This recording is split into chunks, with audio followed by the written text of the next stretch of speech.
Скрижали астрального тела – одно из ключевых понятий эзотерической доктрины Елены Петровны Блаватской, раскрытое в основном в ее главном труде «Тайная доктрина» и дополненное в письмах к ученикам и трактате «Откровенные из Езиса». Блаватская синтезировала эту концепцию из традиций веданты, тибетского буддизма, герметизма и неоплатонизма, адаптировав ее под рамки теософского учения о тонких телах человека. Важно сразу уточнить терминологические нюансы, которые Блаватская строго соблюдала. В ее учении астральное тело соответствует ками-рупи, транспортному средству страстей, желаний и эмоций, которое существует параллельно физическому телу и остается активным некоторое время после смерти. Лингой-шарирой называется эфирный двойник, шаблон физического тела, через который проходит жизненная энергия прана. Скрижали же являются центрами, которые соединяют лингу и шариру с камой-рупой и регулируют поток энергии между ними, а также с высшими тонкими телами, умственным и божественным.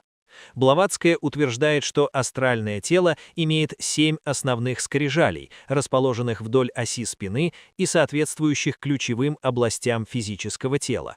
Каждая из них выполняет уникальную функцию и открывается постепенно в процессе духовного развития человека. До тех пор, пока большинство скрижалей остается закрытыми, душа находится в рабстве своих низших желаний и не может получить доступ к истинному знанию о своей природе. Рассмотрим каждый скрижаль в соответствии с описанием Блаватской.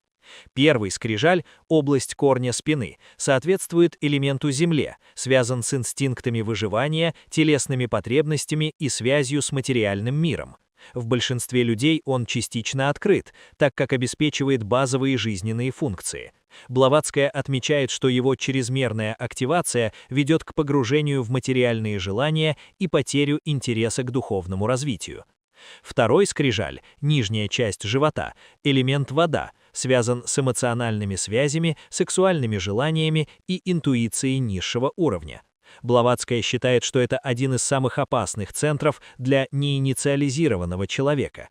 Его неконтролируемая активность вызывает зависимости, эмоциональные вспышки и погружение в низшие астральные планы.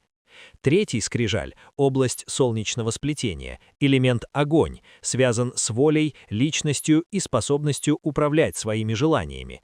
Открытие этого скрижаля позволяет контролировать низшие центры, но только если воля направлена на духовное развитие, а не на доминирование над другими.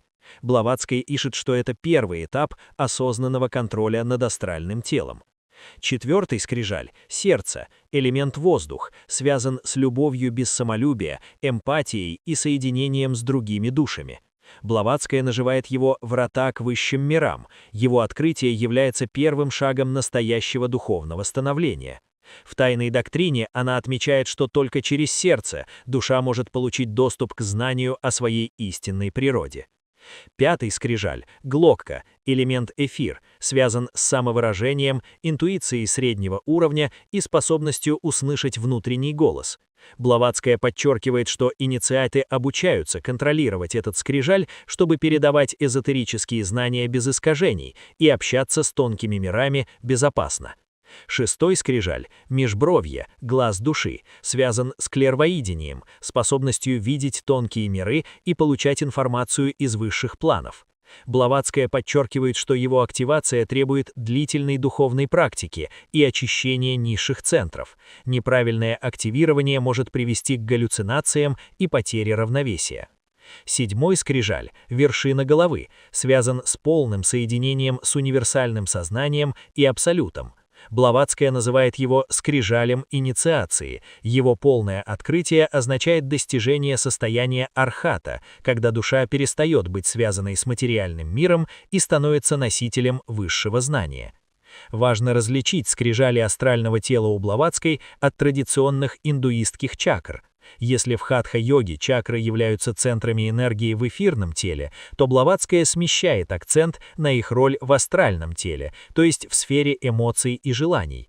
Она также подчеркивает, что скрижали не являются физическими точками, их расположение соответствует областям спины, но они существуют только на тонком уровне. Для Блаватской скрижали не являются абстрактным понятием, они являются индикатором духовного развития. Каждый скрижаль открывается только тогда, когда человек очищает свою душу от низших качеств, эгоизма, жадности, гнева. В письмах к ученикам она предупреждает, попытки открыть скрижали принудительно, без моральной подготовки, могут привести к разрушению тонких тел или потере равновесия. Блаватская утверждает, что учение о скрижалях было передано ей мастерами мудрости из Тибета, эзотерическими наставниками, которые руководили ее деятельностью. В тайной доктрине она подчеркивает, что это знание сохранено в тайных школах уже тысячи лет и передавалось через инициацию.